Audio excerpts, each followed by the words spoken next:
एक साथी ने कहा कि जीवन को खुशनुमा कैसे बनाया जाए, खुश कैसे रहा जाए, इसके लिए कुछ बताइएगा, वीडियोस बनाइएगा। हमारे डॉक्टर साहब थे। तो सबसे पहले आपको अपने दोस्तों के साथ बैठना होगा या लाइक माइंडेड लोगों के साथ।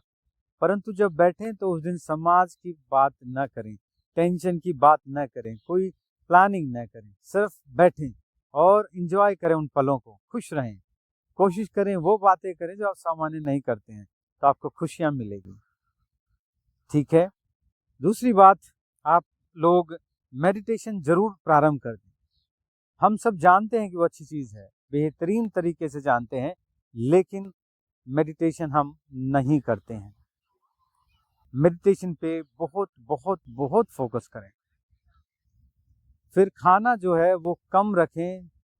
हमारा ब्रेन सबसे ज़्यादा काम करता है जब हमारा स्टमक एम्प्टी रहता है। आप काफ़ी ऊर्जावान महसूस करेंगे। और आपने सुना भी होगा, जो हमारे पूर्वज थे उनको 3 वक्त का खाना नहीं मिलता था, उनको जब भी खाना मिलता था वो खाते थे और फिर चल पड़ते थे अगला खाना ढूंढने के लिए। ये 3 वक्त का खाना कोई फाउंडेशन से आया, मैं उसका नाम यहाँ नहीं लेना चाहता, ऐसा कहा जाता है।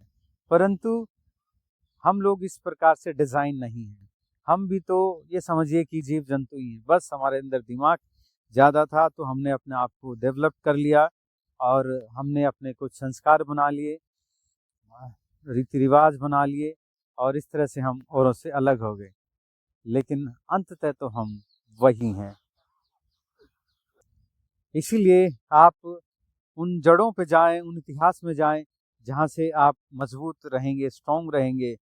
और जिस तरह के स्ट्रॉन्ग हमारे पूर्वज रहते थे, अगर आप ऐतिहासिक समय में जाएंगे तो आपको पता चलेगा कि वो कई 100 साल भी जीवित रहते हैं। अगर आप गूगल करेंगे तो आपको पता चलेगा 800-900 साल तक की जीवन अ, उनका रहा है, उनकी लाइफ स्पैन। लेकिन अब घट के कहाँ आ गई है। तो ये आपके टेंशन, आपकी लाइफस्टाइल, आपका खान पान, आपकी आबो हवा, पानी, ये सब का प्रभाव है। और एक काम और कीजिए, प्रकृति से जुड़िए, जमीन को जरूर टच कीजिए।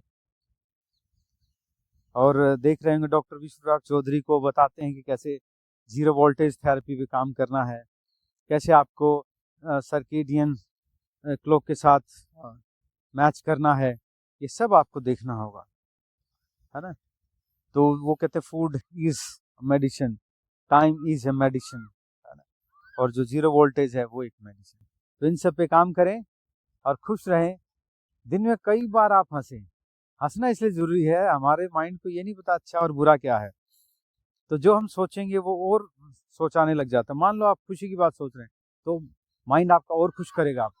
लेकिन अगर आप दुख की बात सोच रहे हैं, टेंशन की बात सोच रहे हैं, तकलीफ की बात सोच रहे हैं, तो आपको और तकलीफ देना प्रारंभ कर देगा।